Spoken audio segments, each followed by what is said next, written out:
Ciao a tutti, oggi parleremo di una domanda in particolare. Come faccio a regolare i carichi durante ogni allenamento? Sigla. Quindi per oggi RPE! Mi sto intossicando? La manda tutta via, stavo morendo intossicato.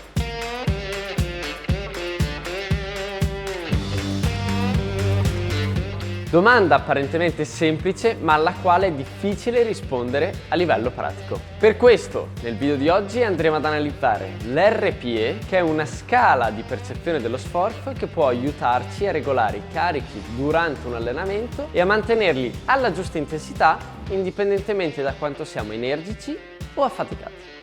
L'RPE, acronimo di Rate of Perceived Exertion, ovvero il tasso di sforzo percepito, è una delle scale che si può utilizzare per determinare soggettivamente lo sforzo che andiamo a compiere durante l'esecuzione di un determinato esercizio. La scala va da 1 a 10, considerando l'1 come il minimo sforzo possibile per essere considerato uno sforzo e il 10 come massimo sforzo possibile. Assieme a questa scala esistono molte altre scale e metodi per valutare lo sforzo percepito o il numero di ripetizioni di margine, come il RIR e il buffer, che oggi però non tratteremo. La scala RPE è quindi una scala numerica che ci aiuta a quantificare lo sforzo percepito e ci aiuta poi a quantificare quante ripetizioni di margine potremmo avere al termine di una determinata serie. Come potete osservare nella tabella, i numeri non interi stanno ad indicare la certezza di soddisfare i requisiti del numero inferiore e la possibilità di riuscire a soddisfare i requisiti del numero superiore. La scala che si utilizza durante gli allenamenti a ripetizioni viene solitamente convertita da valutazione pura dello sforzo a valutazione sulle ripetizioni di margine che ipoteticamente possiamo avere. La grande utilità di questa scala di percezione dello sforzo nasce per due principali motivi. Per primo, ci aiuta a regolare i carichi sia negli esercizi principali che in quelli accessori senza dover necessariamente aver svolto dei test massimali.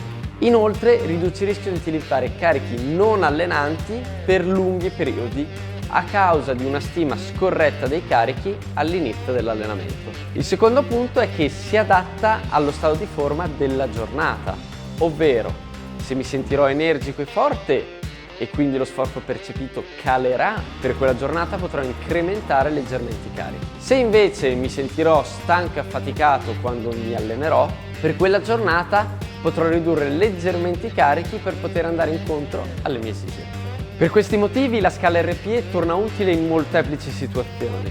Rimane comunque il fatto che può diventare un'arma a doppio taglio e di questo ne parleremo in un prossimo video.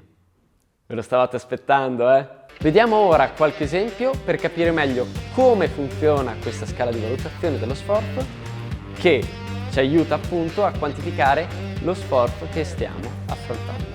Esempio con l'arcobaleno. Me lo fai? Ce la fai? Esempio, in un determinato esercizio mi ritrovo a leggere 3x5 RPE 8 o se preferite chiocciola 8, che a volte viene utilizzato anche questa dicitura, di panca piana con bilanciere. Come mi approccerò a questo esercizio? Prima di tutto eseguirò un avvicinamento al carico per rendermi conto del mio stato di forma in quella giornata e quindi non mi baserò unicamente sul peso utilizzato negli allenamenti precedenti, ma cercherò di capire il mio stato di forma effettivo. Poi è ovvio che non ci discosteremo di decine di chili da un giorno all'altro, però comunque più o meno 5 kg, più o meno 10 kg ovviamente in base all'esercizio che si va a fare, può succedere di riuscire a averlo. Non mi sparate tutti RPE 10, grazie! E non mi sparate neanche RPE 6, grazie! Una volta che mi avvicino all'RPE indicato, eseguirò dei salti di carico sempre minori, in modo da individuare il carico corretto, quindi quello col quale riuscirei ad eseguire ancora 2 ripetizioni, facciamo sempre riferimento alla tabella, senza spalare troppo. È normale avere mezzo punto, a volte anche un punto intero di errore, soprattutto quando ci si approccia a questo metodo di autoregolazione dei carichi. Quindi approccio l'esercizio, incremento gradualmente il carico fino a trovare il mio RPE 8, al quale poi dopo eseguo le mie serie di lavoro. Quando utilizzo l'RPE dovrò quindi assestarmi ad un numero di ripetizioni o ad un carico che mi permetta di soddisfare l'RPE richiesto.